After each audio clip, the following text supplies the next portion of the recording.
बहुत बहुत स्वागत है आप लोगों का आपके अपने यूट्यूब चैनल MCS एकेडमी में। फ्रेंड्स, उम्मीद करता हूँ इंडियन पॉलिटी का ये सेगमेंट आपको बहुत बेहतरीन लग रहा होगा। पिछली 3 क्लासेस में हम लोगों ने देखा सुप्रीम कोर्ट के बारे में और सुप्रीम कोर्ट को लगभग सभी प्रश्नों को हम लोगों ने कवर करने का प्रयास किया। उम्मीद करता हूँ आप लोगों की एक अच्छी पकड़ बन चुकी होगी सुप्रीम कोर्ट पे। इसी क्रम में दोस्तों हम लोग आज हाई कोर्ट का पहला वीडियो लेकर के आपके सामने उपस्थित। उम्मीद करता हूं कि ये भी आपको बहुत ही अच्छा समझ में आएगा और आपकी टॉपिक पे बहुत अच्छी समझ विकसित करेगा और आपके एग्जाम के पॉइंट ऑफ व्यू से भी आपको बहुत ही ज़्यादा मेहनत करने वाला, लाभ देने वाला ये क्लास होगी। चलिए दोस्तों, स्टार्ट करते हैं आज की पहली क्लास को। पहला क्वेश्चन क्या है इंडियन पॉलिटी में हमारा हाई कोर्ट में। देखिए, पहला क्वेश्चन ये है दोस्तों कि उच्च न्यायालय का संबंध है, किससे रिलेशन है। उच्च न्यायालय के बारे में कह रहे हैं। ये कह रहा है भारत के संविधान के भाग 5 अध्याय 5 अनुच्छेद 214 से 232 तक दिया हुआ है क्या, मतलब उच्च न्यायालय का इससे संबंध है क्या। दूसरा कह रहे हैं, निश्चित तौर से ये बहुत ही आसान सवाल है और आप सभी लोगों का निश्चित तौर से जवाब फटाफट आ चुका होगा। दूसरा कह रहा है भारतीय संविधान के भाग 6 के अध्याय 5 के अनुच्छेद 214 से 233 के बीच में है। तीसरा कह रहे हैं भारतीय संविधान के भाग 6 अध्याय 5 अनुच्छेद 214 से 232 के बीच में दिया हुआ है। चौथा कह रहे हैं संविधान के भाग 6 के अध्याय 4 के अनुच्छेद 214 से 232 तक दिया हुआ है। तो निश्चित तौर से आपको ये सवाल समझ में आ गया होगा दोस्तों कि उच्च न्यायालय के बारे में जो यानी हाई कोर्ट के बारे में वो किस में दिया है, भाग 6 में दिया गया है। ठीक है, तो इतनी बात तो आपको पता होगी। तो इस आधार पर ये तो हो ही नहीं सकता आपका। और ये 3 ऑप्शन बचते हैं। 3 में से अगर आप देखेंगे तो भाग 6 अध्याय 5 में तो है ही, लेकिन अनुच्छेद 214 से लेकर के 232 तक है, तो ये भी नहीं हो सकता है आपका। तो ऑप्शन इसमें देखिए कौन सा है, भाग 6 के अध्याय 5 के अनुच्छेद 214 से 232 तक ये होना चाहिए आपका। निश्चित तौर से यही तीसरा ऑप्शन राइट आंसर हो जाएगा आपका। ठीक है दोस्तों, तो अध्याय 5 हो जाएगा, भाग 6 हो जाएगा, अनुच्छेद 214 से 232 के मध्य। Option 3 right answer. चलिए अगले प्रश्न पे आते हैं। कोलकाता, मुंबई और मद्रास में सर्वप्रथम उच्च न्यायालयों की स्थापना कब हुई थी, यानी हुई थी कब। ठीक, तो बहुत ही आसान प्रश्न है, बहुत ही बेहतरीन सवाल है। इस सवाल का जवाब आपको निश्चित तौर से पता होना चाहिए। कह रहे हैं 1863 में, 1862 में और 1864 में, और इसके अलावा भी एक ऑप्शन है 1866 ईस्वी में। तो चलिए फटाफट जवाब दे दीजिए कि कब हाई कोर्टों की स्थापना हुई थी। कौन कौन से हाई कोर्टों की, मुंबई है, कोलकाता है, मुंबई है और मद्रास हाई कोर्टों की स्थापना जो की गई थी वो 1862 में की गई थी दोस्तों। निश्चित तौर से जवाब आपका आ गया होगा, 1862 ईस्वी में की गई थी। चलिए अगले प्रश्न पे चलते हैं दोस्तों। अगला प्रश्न है 1866 ईस्वी में चौथे उच्च न्यायालय की स्थापना में हुई थी। 1866 ईस्वी में कहाँ पर हुई थी चौथे न्यायालय की। सबसे पहला कौन सा था, कलकत्ता था, मद्रास था और बम्बई था। ठीक, ये उच्च न्यायालय थे। सॉरी फ्रेंड्स, ये आपके 3 न्यायालय पहले के थे, हुआ करते थे। चौथा न्यायालय आपका कौन सा हुआ करता था, बताइए जल्दी से।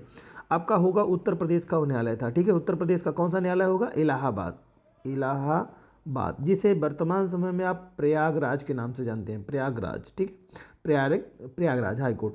तो देख लीजिए 1862 ईस्वी में दोस्तों, 1862 ईस्वी में तो तीनों न्यायालयों की स्थापना की गई थी। कौन कौन से, मुंबई की, मद्रास की और कलकत्ता की। लेकिन उसके 4 साल बाद, ठीक है, उसके 4 ईयर्स के बाद में आपने देखा है कि आपका 1866 ईस्वी में जो है इलाहाबाद हाई कोर्ट की स्थापना कर दी गई थी। ठीक है दोस्तों, तो यहाँ पर है चौथे उच्च न्यायालय कौन सा था, इलाहाबाद हाई कोर्ट हो जाएगा आपका, उच्च न्यायालय की स्थापना की गई थी। चलिए अगले प्रश्न पे आते हैं।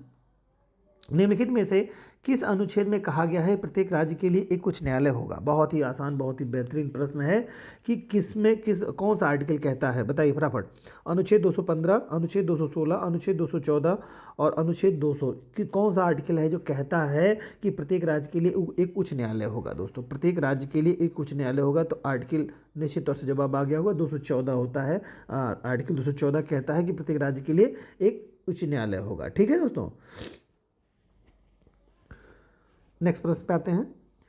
कह रहे हैं किस अनुच्छेद के तहत संसद को यह शक्ति प्राप्त है कि वह 2 या 2 से अधिक राज्यों के लिए एक ही उच्च न्यायालय स्थापित कर सकता है। बहुत ही शानदार प्रश्न है, जवाब फट से आ जाना चाहिए। अनुच्छेद 230, अनुच्छेद 231, अनुच्छेद 232, अनुच्छेद 233। तो कौन सा आर्टिकल है दोस्तों, फट से जवाब दीजिए आप, बिना देर किए हुए जवाब आपका आ जाना चाहिए।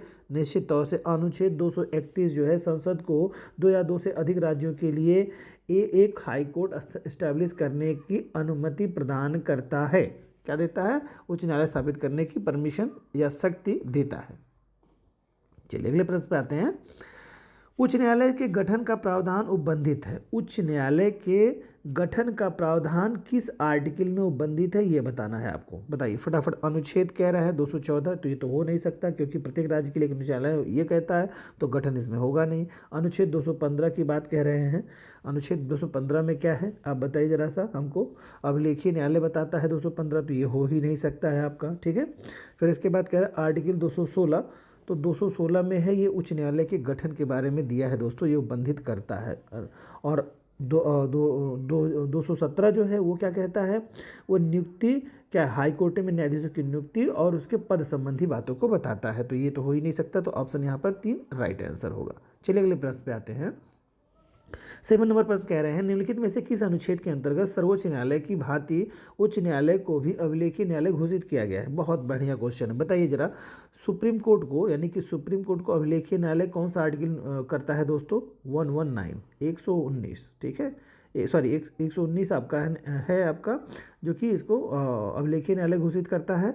और वहीं अगर हम बात कर लेते हैं कि जो हाई कोर्ट को कौन अभिलेखीय न्यायालय घोषित करता है, तो जवाब फटाफट देखिए। 213 है, 214 तो ये हो नहीं सकते हैं।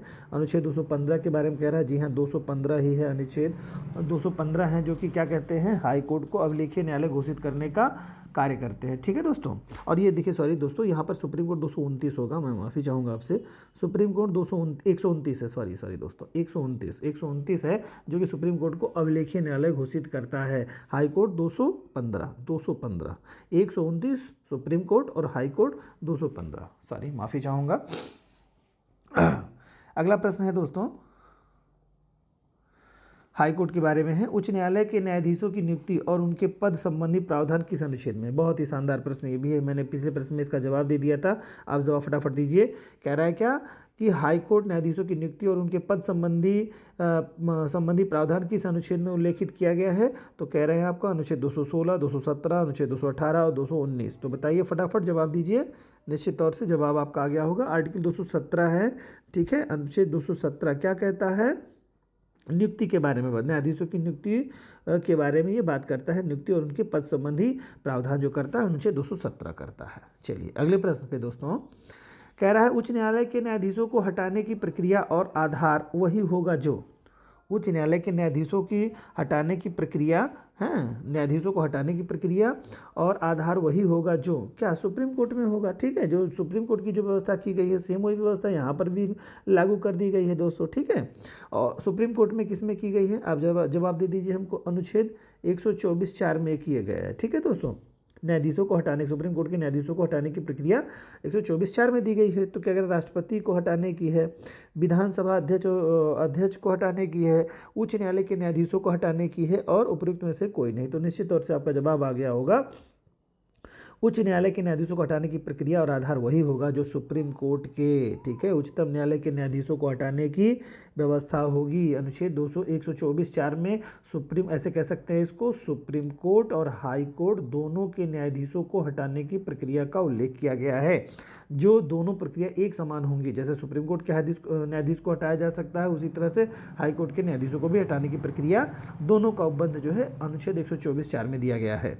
चलिए अगले प्रश्न पे, निम्नलिखित में से किस अनुच्छेद के अंतर्गत उच्च न्यायालय के न्यायाधीश को शपथ या प्रतिज्ञान के बारे में प्रावधान किया गया है, यानी शपथ और प्रतिज्ञान के बारे में किस आर्टिकल में बताया गया है? बहुत ही आसान क्वेश्चन है 218। आज प्रश्न जो हमारे हैं वो काफ़ी हद तक तथ्यात्मक प्रश्न है दोस्तों, तो आप इसका जवाब फटाफट देते रहिए तथ्यात्मक प्रश्नों का, कि कौन सा तथ्यात्मक प्रश्न आपका है। तो अनुच्छेद 218 है, 219 है अनुच्छेद, और फिर उसके बाद 220 है और 221 है। तो बताइए फटाफट। तो निश्चित तौर से जवाब आपका आ गया होगा 219 है, ठीक है दोस्तों। ये क्या कहता है? शपथ एवं प्रतिज्ञान के बारे में, किसके? हाई कोर्ट के न्यायाधीशों के शपथ और प्रतिज्ञान के बारे में। चलिए अगले प्रश्न पे आते हैं दोस्तों। उच्च न्यायालय के सेवानिवृत्त न्यायाधीश द्वारा विधि व्यवसाय करने पर प्रतिबंध किस अनुच्छेद के तहत लगाया गया? किस अनुच्छेद के तहत जो है विधि व्यवसाय, यानी कि वकालत नहीं कर सकते। विधि व्यवसाय मतलब यानी कि जो उच्च न्यायालय के सेवानिवृत्त न्यायाधीश होंगे वो क्या है, अपना वकालत नहीं कर सकते हैं। ये किस आर्टिकल में रोक लगाई गई है, ठीक है, रिस्ट्रिक्टेड किया गया है, रिस्ट्रिक्शन दिया गया है, ठीक है। तो ये बताइए रोक किस में लगाएगी? अनुच्छेद 219 है, अनुच्छेद 220 है, अनुच्छेद 221 है, अनुच्छेद 222 है। फटाफट बताइए। जो कि हाई कोर्ट के न्यायाधीशों को, हाई कोर्ट के जस्टिस को वकालत करने से रोकता है, ठीक है, वकालत व्यवसाय पर निर्बंध लगाता है, वो कौन सा आर्टिकल है दोस्तों? तो अनुच्छेद 220 है। निश्चित तौर से जवाब आ गया होगा। चलिए अगला प्रश्न देखते हैं दोस्तों। आप जवाब दे दिया करें दोस्तों, वीडियो को पॉज करके जवाब दे दिया करें और फटाफट स्पीड के साथ अपने जवाब को देने की कोशिश करें, जिससे कि आपके अंदर एक कॉन्फिडेंस और ज़्यादा बिल्ड हो। चलिए दोस्तों देखते हैं अगला प्रश्न। उच्च न्यायालय के वेतन भत्ते आदि के बारे में किस अनुच्छेद में है? ठीक, उच्च न्यायालय के, अब न्यायाधीशों के होना चाहिए था यहाँ पे, उच्च न्यायालय के न्यायाधीशों के वेतन भत्ते, ठीक है, न्यायाधीशों के वेतन भत्ते आदि के बारे में किस अनुच्छेद में दिया गया है दोस्तों, प्रावधान किया गया है? तो बताइए जरा। अनुच्छेद 219 है, अनुच्छेद 220 है, अनुच्छेद 221 और अनुच्छेद 222। तो निश्चित तौर से अनुच्छेद 221 जवाब सही है। नेक्स्ट प्रश्न पे है, नेक्स्ट प्रश्न आपका है वेतन आपको बता गया, तो अनुच्छेद 221 है। चलिए 13 नंबर प्रश्न आपका है, किस अनुच्छेद के तहत राष्ट्रपति भारत के मुख्य न्यायाधीश से परामर्श के पश्चात उच्च न्यायालय के किसी न्यायाधीश का एक उच्च न्यायालय से दूसरे उच्च न्यायालय में स्थानांतरण कर सकता है? ठीक है, किस प्रकार जो है कह रहा है, एक न्यायाधीश को दूसरे न्यायाधीश मतलब दूसरे न्यायालय में, एक हाईकोर्ट के न्यायाधीश को दूसरे हाईकोर्ट के न्यायाधीश मतलब जो है बनाया जा सकता है, नहीं ट्रांसफ़र किया जा सकता है, स्थानांतरण जो है इसके बारे में पूछ रहा है। ठीक है, फिर से एक बार प्रश्न देख लीजिए। राष्ट्रपति भारत के मुख्य न्यायाधीश से परामर्श के पश्चात, यानी कि चीफ जस्टिस सीजेआई से परामर्श के पश्चात हाई कोर्ट के किसी न्यायाधीश को एक उच्च न्यायालय से दूसरे उच्च न्यायालय, एक हाई कोर्ट से दूसरे हाई कोर्ट में, ठीक है, एक हाई कोर्ट से दूसरे हाई कोर्ट में ट्रांसफ़र की बात कर रहे हैं, एक हाई कोर्ट से दूसरे हाई कोर्ट में ट्रांसफ़र की बात कर रहे हैं। किससे कंसल्ट? सीजेआई की से कंसल्ट करने के बाद कौन? राष्ट्रपति, प्रेसिडेंट महोदय, राष्ट्रपति। ठीक है, ये किस आर्टिकल में दिया गया है ये पूछ रहा है। ठीक है, स्थानांतरण कर सकता है ये अनुच्छेद पूछ रहा है। अनुच्छेद 220, अनुच्छेद 221, 222 और 223। तो 20-21 तो हो ही नहीं सकता है, 222 आपका आर्टिकल है दोस्तों। याद रखिएगा कि राष्ट्रपति सीजेआई से कंसल्ट करके एक हाई कोर्ट के एडवोकेट जज को दूसरे हाई कोर्ट में स्थानांतरित कर सकता है, यह अनुच्छेद 222 में दिया गया है, उल्लेखित है। नेक्स्ट प्रश्न है, उच्च न्यायालय में कार्यकारी मुख्य न्यायाधीश की नियुक्ति किस अनुच्छेद के अंतर्गत की गई है? ठीक है, कार्यकारी मुख्य न्यायाधीश की नियुक्ति के बारे में बता रहा है अनुच्छेद 222। फटाफट जवाब दीजिए आप। अनुच्छेद 222, अनुच्छेद 223, 224 और अनुच्छेद 225 किस में दिया गया है दोस्तों? तो निश्चित तौर से आपका जवाब आ ही चुका होगा। अनुच्छेद 223 में दिया गया है, जिसमें कार्यकारी मुख्य न्यायाधीश के बारे में कहा गया है, राष्ट्रपति इसकी नियुक्ति करता है। ठीक, 15 नंबर प्रश्न आपका है, कह रहे हैं उच्च न्यायालय के किस अनुच्छेद के तहत रीट जारी करता है? बहुत आसान प्रश्न है ये तो, बिल्कुल आप अनुच्छेद 32 के तहत सुप्रीम कोर्ट और हाई कोर्ट कितना है 226 के तहत करता है, तो इस प्रश्न में तो कोई दम ही नहीं है। अगले प्रश्न पे आते हैं। 16 नंबर प्रश्न देखते हैं दोस्तों, इसमें क्या कह रहे हैं कि उच्च न्यायालय किस अनुच्छेद के तहत अधीनस्थ न्यायालयों का अधीक्षण करता है? ठीक है, उच्च न्यायालय अधीक्षण करता है, ठीक, किस अनुच्छेद के तहत दूसरे उच्च न्यायालयों का, ठीक है, अधीक्षण करता है। एक मिनट, उच्च न्यायालय किस अनुच्छेद के तहत अधीनस्थ न्यायालयों का अधीक्षण, यानी कि डिस्ट्रिक्ट कोर्ट्स का, ठीक है, डिस्ट्रिक्ट कोर्ट्स का हाई कोर्ट जो है किस अनुच्छेद के तहत अधीक्षण करता है, यानी कि उस पर कंट्रोल करता है, एक तरह से ऐसे कह सकते हैं आप, कंट्रोल करता है या सुप्रीटेंडेंस इसे कहा जाता है। अधीक्षण का जो वर्ड है उसको सुप्रीटेंडेंस कहा जाता है दोस्तों। ये करता है किस आर्टिकल में दिया गया है? तो आर्टिकल 227 में उल्लेखित किया गया है, अनुच्छेद 227 में इसका उल्लेख किया गया है। नेक्स्ट प्रश्न है, उच्च न्यायालय अधीनस्थ न्यायालयों से कुछ मामलों को अपने पास मंगाने की शक्ति रखता है। ठीक है, कुछ मामलों को अपने पास मंगाने की शक्ति रखता है, ये किस आर्टिकल में उल्लेख किया गया है दोस्तों? ये जवाब आपको देना है, फटाफट जवाब दीजिए। अनुच्छेद 225, अनुच्छेद 226, 227 और 228 किस में कहा गया है? तो अधीक्षण की जो शक्ति है दोस्तों ना, ठीक है, अधीनस्थ न्यायालयों के मामले में, अधीनस्थ न्यायालयों को मामले में मंगाने की जो शक्ति है वो अनुच्छेद 228 में उल्लेख किया गया है दोस्तों, अनुच्छेद 228, ये करेक्ट आंसर होगा आपका। ठीक, चलिए अब 18 नंबर प्रश्न पे आते हैं। उच्च न्यायालय के अधिकारियों, सेवकों तथा प्रशासनिक व्यय के बारे में किस अनुच्छेद में प्रावधान किया गया है? ठीक, ये आपको देखना है। तो अनुच्छेद कह रहे हैं 227, 228, 229 और 230 के बारे में कह रहा है। क्या कह रहे हैं फिर से एक बार देख लीजिए प्रश्न को आसानी से। उच्च न्यायालय यानी हाई कोर्ट के अधिकारियों, सेवकों और प्रशासनिक व्यय के बारे में किस अनुच्छेद में प्रावधान किया गया है? ठीक है, सेवकों के लिए व्यय के बारे में जो प्रावधान किया गया है वो अनुच्छेद 229 में किया गया है। फटाफट चलिए अगले प्रश्न पे आते हैं दोस्तों। अगला प्रश्न 19 नंबर का प्रश्न आपका है, वो क्या कह रहे हैं? 19 नंबर प्रश्न में है कि निम्नलिखित कथनों पर विचार करें।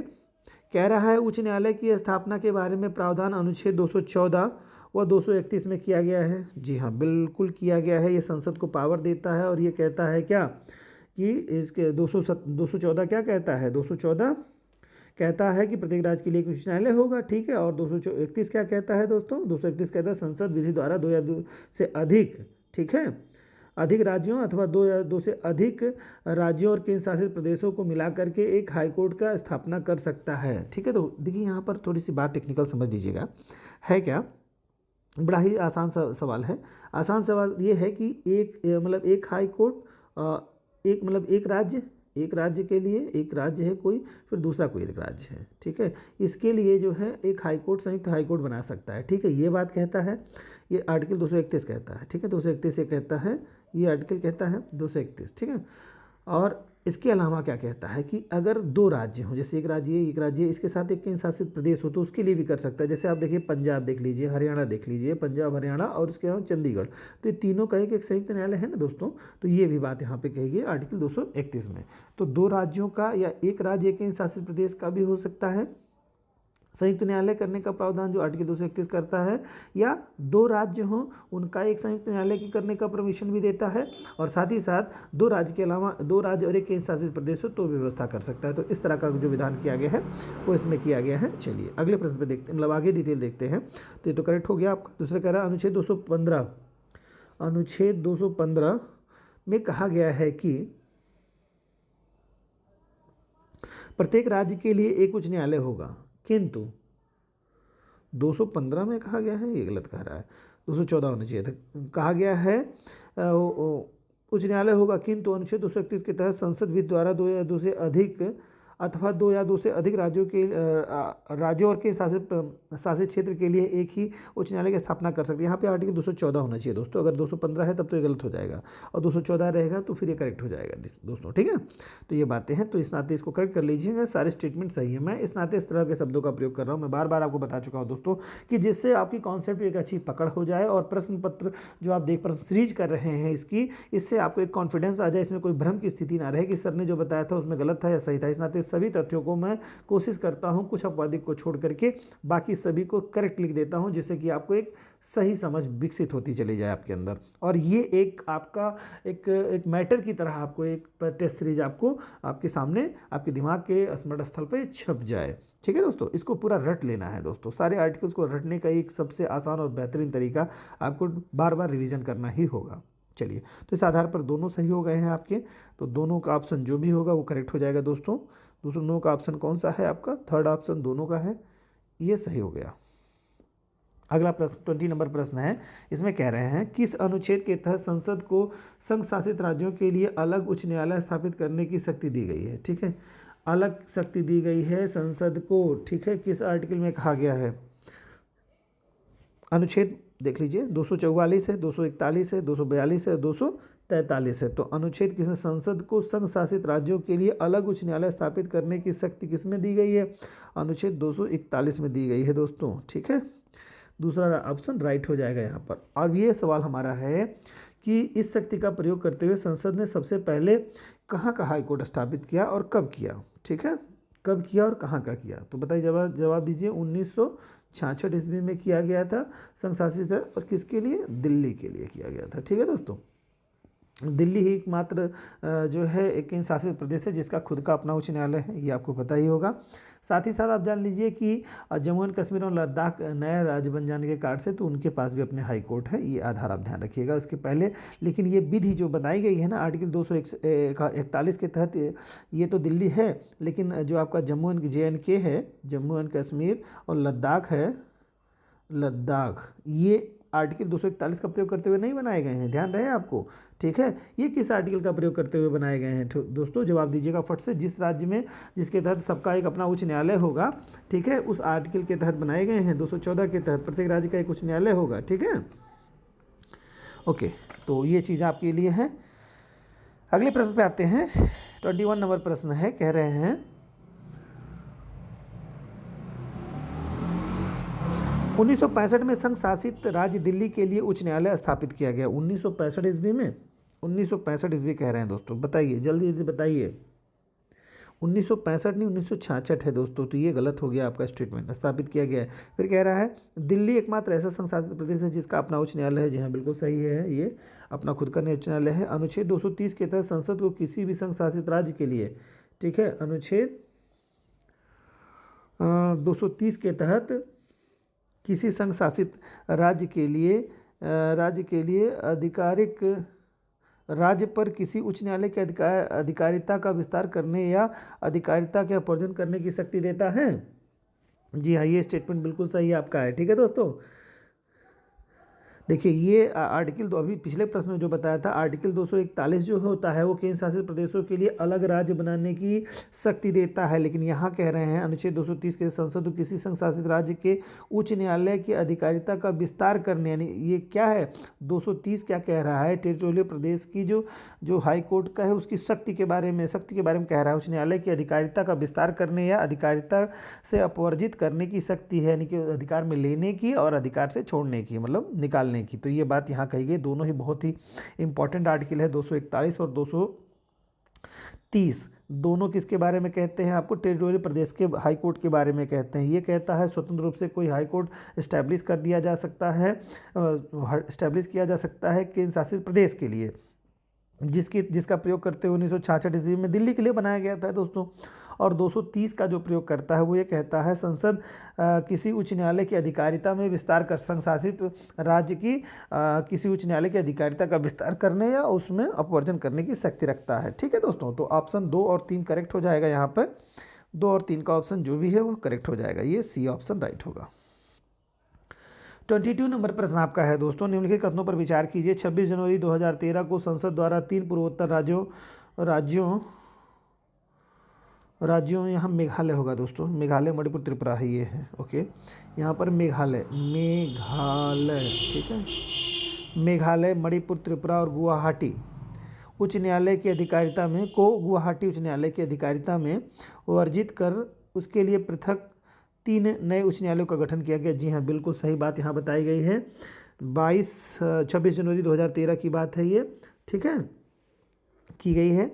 और इसके अलावा क्या कह रहे हैं, उच्च न्यायालय का उद्घाटन न्यायाधीश श्री अल्तमस कबीर द्वारा किया गया था। जी हाँ, इस समय अल्तमस कबीर साहब थे, उन्होंने ही इसका उद्घाटन किया था। ये बिल्कुल सही बात कही गई है। तो यहाँ पर ध्यान रखिएगा, पहले संयुक्त न्यायालय हुआ करते थे किसके, मेघालय मणिपुर और त्रिपुरा के, ये संयुक्त न्यायालय हुआ करते थे। लेकिन 26 जनवरी 2013 को इनको, जो कि गुवाहाटी उच्च न्यायालय के अंतर्गत तीनों आते थे, इनको स्वतंत्र करके सभी के लिए, यानी मेघालय के लिए, मणिपुर के लिए और त्रिपुरा के लिए अलग अलग हाई कोर्टों की स्थापना कर दी गई है।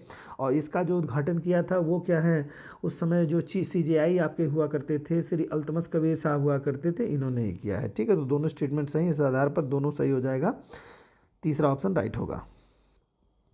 भारत का 25वां उच्च न्यायालय कौन सा है जो 1 जनवरी 2019 से अमरावती में कार्यरत है? बताइए, बहुत ही आसान प्रश्न है। तेलंगाना का, आंध्र प्रदेश का, कर्नाटक का और मेघालय का। बताइए, फटाफट जवाब दीजिए आपका। तो यहाँ पर आपका हो जाएगा क्या, आंध्र प्रदेश का, ठीक है, क्योंकि हैदराबाद जो है आंध्र प्रदेश का पहले हाई कोर्ट हुआ करता था, राजधानी भी हुआ करती थी। लेकिन जब से तेलंगाना राज्य का गठन हो गया 2014 में, तब से क्या हो गया, जून 2014 में तेलंगाना के गठन के पश्चात से हैदराबाद जो है वो तेलंगाना के क्षेत्र में आ गया। इस नाते आंध्र प्रदेश की जो राजधानी बना दी गई अमरावती, वहीं पर ही हाई कोर्ट भी स्टेब्लिश कर दिया गया है। तो ऑप्शन सेकेंड राइट होगा। देश में उच्च न्यायालयों की संख्या कुल कितनी है? तो देखिए, बताइए फटाफट जवाब। वर्तमान में हाई कोर्टों की संख्या कितनी है दोस्तों? 25 है। और 25वां हाई कोर्ट आपका कौन है? आंध्र प्रदेश का उच्च न्यायालय कौन सा? आंध्र प्रदेश का उच्च न्यायालय कौन सा है? अमरावती। अभी जो बात हुई है पिछले क्वेश्चन में, अमरावती पूछेगा एग्जाम में कि 25वां न्यायालय कौन सा है, तो अमरावती आपका है, ठीक है। चलिए अगले प्रश्न पे आते हैं। 25 नंबर क्वेश्चन है, निम्नलिखित कथनों पर विचार कीजिए। प्रत्येक उच्च न्यायालय का गठन एक मुख्य न्यायाधीश तथा ऐसे अन्य न्यायाधीशों से मिलकर होता है जिन्हें राष्ट्रपति समय समय पर नियुक्त करे। ये आपका स्टेटमेंट कह रहे हैं, बिल्कुल सही है दोस्तों। ये पहला स्टेटमेंट बिल्कुल सही है। आर्टिकल 216 ये कहता भी है, ठीक है, समय समय पर करे। ये अनुच्छेद किस में है, चलो मैं बता दे रहा हूँ, अनुच्छेद 216 में बात बताई गई है, ठीक है। प्रत्येक उच्च न्यायालय का गठन एक मुख्य न्यायाधीश तथा ऐसे अन्य न्यायाधीशों से मिलकर होता है जिन्हें राष्ट्रपति समय समय पर करता है, अनुच्छेद 216 कहता है ये। फिर कह रहा है उच्च न्यायालय के लिए न्यायाधीशों की संख्या निश्चित है। जी नहीं, ये गलत है, निश्चित नहीं है, ठीक है, निश्चित नहीं है। और उनकी जो संख्या है आवश्यकता अनुसार समय समय पर राष्ट्रपति द्वारा बढ़ाई जा सकती है। तो निश्चित नहीं, ये गलत है, पहला ऑप्शन सही है दोस्तों, ठीक है। चलिए अगले प्रश्न पे आते हैं। निम्नलिखित कथनों पर विचार करें। कह रहा है अनुच्छेद 217(2), अनुच्छेद 217(2) के अनुसार उच्च न्यायालय का न्यायाधीश वही व्यक्ति हो सकता है जो भारत का नागरिक हो, ठीक है। ये तो बिल्कुल सही बात है भाई, भारत का नागरिक होना चाहिए। अनुच्छेद 217 हाईकोर्ट के न्यायाधीश होने के लिए योग्यता बता रहा है, तो सही है। फिर कह रहा है उच्च न्यायालय का न्यायाधीश बनने के लिए भारत राज्य क्षेत्र में कम से कम 10 वर्ष तक न्यायिक पद पर कार्य कर चुका हो। जी हाँ, भारत राज्य क्षेत्र में कम से कम 10 वर्ष तक न्यायिक पद पर यानी जुडिशियल अफसर के रूप में वो कार्य कर चुका हो। ये बिल्कुल सही बात बताई गई है। इसके अलावा एक योग्यता और भी है, बताइए, उसमें यहाँ पर नहीं दिया गया है, तो दोनों स्टेटमेंट यहाँ सही हो जा रहे हैं। फिर कह रहा है एक और भी इसमें शक्ति है, क्या है, एक और मतलब स्टेप है जो कि आपको न्यायाधीश बनने के लिए योग्यता देता है। वो क्या कहता है, एक या अधिक राज्यों के उच्च न्यायालयों में, ठीक है, एक या एक से अधिक राज्यों के उच्च न्यायालयों में लगातार कम से कम 10 वर्षों तक, लगातार कम से कम 10 वर्षों तक अधिवक्ता के रूप में कोई व्यक्ति रह गया हो तो भी वो हाईकोर्ट का न्यायाधीश बन सकता है। क्लियर। चलिए, तो ये दो आपके ऑप्शन सही हैं, यानी कि सी ऑप्शन राइट होगा यहाँ पे आपका। 27 नंबर प्रश्न पे आते हैं दोस्तों। कह रहे हैं अनुच्छेद 217(a) के अनुसार, 217(a) नहीं है, 1 है ये, क्योंकि ए कोई आर्टिकल नहीं है, इसमें 1 होगा, ठीक है। चलिए हम इसको पढ़ते हैं। अनुच्छेद 201, 2, 3 इस तरह से हो सकता है, तो क्या कह रहा है, अब आगे पढ़ते हैं। राष्ट्रपति उच्च न्यायालय के मुख्य न्यायाधीश की, देखिए न्यायाधीशों की मुख्य नियुक्ति के बारे में जो कह रहा है आर्टिकल 217(2) है दोस्तों। ये यहाँ पर त्रुटिपूर्ण हो जाएगा वरना गलत हो जाएगा। चलिए मैं सही पढ़ दे रहा हूँ, जो भी आपको मर्जी कहेगी गलत या सही कर सकते हैं आप इसको। अनुच्छेद 217(2) ये है, ठीक है, जिसमें क्या है, राष्ट्रपति उच्च न्यायालय के मुख्य न्यायाधीश की नियुक्ति सर्वोच्च न्यायालय के मुख्य न्यायाधीश एवं संबंधित राज्य के राज्यपाल से परामर्श से करता है। ये कह रहा है ना कि जो हाई कोर्ट के न्यायाधीश की बात कह रहा है, ठीक है, उच्च न्यायालय के न्यायाधीश के बारे में बात कर रहा है, सॉरी हाई कोर्ट के चीफ जस्टिस के बारे में बात कर रहा है। इसमें क्या कह रहा है, तो राष्ट्रपति महोदय जो हैं, राष्ट्रपति जो हैं वो क्या है, CJI से, चीफ जस्टिस ऑफ इंडिया से और संबंधित राज्य के राज्यपाल से कंसल्ट करके जो है हाई कोर्ट के मुख्य न्यायाधीश की नियुक्ति कर देंगे। कौन करेगा, राष्ट्रपति करेंगे, CJI और राज्य के राज्यपाल से कंसल्ट करने के बाद में राज्य के मुख्य न्यायाधीश की नियुक्ति कर देंगे। आर्टिकल 217(2) के ये बात बताई गई है। फिर कह रहा है राष्ट्रपति सर्वोच्च न्यायालय के मुख्य न्यायाधीश उस राज्य के राज्यपाल और संबंधित उच्च न्यायालय के मुख्य न्यायाधीश से परामर्श करने के पश्चात उच्च न्यायालय के अन्य न्यायाधीशों की नियुक्ति करता है। ये आपको बताना है। बताइए फटाफट जवाब दीजिए, क्या ये स्टेटमेंट सही है, बताइए फटाफट जवाब दोस्तों। जी हाँ, ये भी स्टेटमेंट आपका बिल्कुल सही है कि राष्ट्रपति जो है सर्वोच्च न्यायालय के मुख्य न्यायाधीश, ठीक है, सर्वोच्च न्यायालय के मुख्य न्यायाधीश उस राज्य के राज्यपाल और संबंधित उच्च न्यायालय के मुख्य न्यायाधीश से परामर्श के पश्चात उच्च न्यायालय के अन्य न्यायाधीशों की नियुक्ति करते हैं। ये भी सही है। तो इस तरह से दोनों स्टेटमेंट्स करेक्ट हो गए हैं दोस्तों। चलिए, तो दोनों करेक्ट हो जाने पे आपका ऑप्शन सी राइट होगा। पूछा है कौन सही है, इस नाते आपको सी ऑप्शन राइट होगा। नेक्स्ट है 28 नंबर प्रश्न है, निम्नलिखित कथनों पर विचार कीजिए और इसमें आपको बताना 8वें वित्त आयोग के अध्यक्ष न्यायाधीश HR खन्ना, ठीक है, HR खन्ना 8वें वित्त आयोग की बात कर रहा है, सॉरी विधि आयोग की दोस्तों, सॉरी विधि आयोग के अध्यक्ष, 8वें विधि आयोग के अध्यक्ष HR खन्ना सही है कि 80वीं रिपोर्ट, ठीक है, 80वीं रिपोर्ट न्यायाधीशों की नियुक्ति के तरीके में उच्च न्यायालय के 1/3 न्यायाधीश दूसरे राज्यों से होने चाहिए। जी हाँ, हाई कोर्टों में न्यायाधीशों जो होने चाहिए वो 1/3 जो हैं दूसरे राज्य से होने चाहिए। ये सिफारिश इन्होंने की है। बिल्कुल सही बात यहाँ पे कही गई है, बिल्कुल सही बात कही गई है यहाँ पे, ठीक है, ये स्टेटमेंट बिल्कुल सही है। दूसरा कह रहा है स्टेटमेंट कि प्रथम प्रशासनिक सुधार आयोग ने उच्च न्यायालयों के न्यायाधीशों की नियुक्ति में कार्यपालिका, विधायिका और मुख्य न्यायाधीश की भागीदारी की अनुशंसा की है। बिल्कुल सही ये भी स्टेटमेंट है, यानी कि दोनों कथन यहाँ पर बिल्कुल करेक्ट दिए गए हैं दोस्तों। तो इस प्रकार से आपका ऑप्शन जो होगा वो सेकंड नंबर ऑप्शन, बिल्कुल थर्ड नंबर ऑप्शन, पहला दूसरे दोनों सही होने वाला वो सही हो जाएगा। ठीक है, अगले प्रश्न पे आते हैं दोस्तों। 29 नंबर प्रश्न आपका है, कह रहे हैं अनुच्छेद 231 के तहत संसद द्वारा दो या अधिक राज्यों के लिए एक ही उच्च न्यायालय होगा। उच्च न्यायालय जबलपुर किया गया था है। ये क्या कहता है, कह रहे हैं कि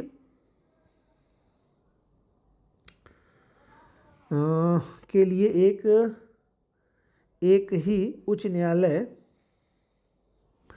स्थापित होना चाहिए दोस्तों। जबलपुर नहीं, यहाँ पे कोई जबलपुर न्यायालय आप पहुँच गए, हाई कोर्ट पहुँच गए, ये नहीं है, मध्य प्रदेश मत जाइए। कह रहा है यहाँ पर कि अब ये स्टेटमेंट होगा अनुच्छेद 231 के तहत संसद द्वारा 2 या 2 से अधिक राज्यों के लिए एक ही उच्च न्यायालय स्थापित होना चाहिए। स्थापित किया जाता है, स्थापित किया जाता है, ठीक है, ठीक है, स्थापित किया जाता है, तब ऐसे किया गया हो या किया जाता है, तब ऐसे उच्च न्यायालय के न्यायाधीशों की नियुक्ति के समय राष्ट्रपति उस राज्य के राज्यपाल से परामर्श करता है जिस पर वह उच्च न्यायालय अपनी अधिकारिता का प्रयोग करता है। ये बात कह रहे हैं। अच्छा, यहाँ पर ये बात होनी चाहिए थी, स्टेटमेंट यहाँ पर इस तरह से होना चाहिए कि अनुच्छेद 231 संसद द्वारा 2 या अधिक राज्यों के लिए एक ही अगर उच्च न्यायालय स्थापित किया जाता है, यानी कि एक ही राज्य, मतलब जो है हाई कोर्ट है ना, 2 या 2 से अधिक राज्यों के लिए, यानी कि 2 राज्य मान लीजिए हैं आपके, 2 राज्यों के लिए इस्टेब्लिश किया गया है। ठीक, तब ऐसी स्थिति में न्यायाधीशों की नियुक्ति के समय राष्ट्रपति महोदय जो क्या करेंगे, उन सभी राज्यों के राज्यपालों से परामर्श करेंगे। देखिए अभी क्या है, मुख्य न्यायालय के जैसे आपने हाई कोर्ट के मुख्य न्यायाधीश की नियुक्ति के बारे में भी आपने देखा, तो राष्ट्रपति क्या कर रहे थे, सीजेआई और संबंधित राज्य के राज्यपाल से कंसल्ट कर रहे थे।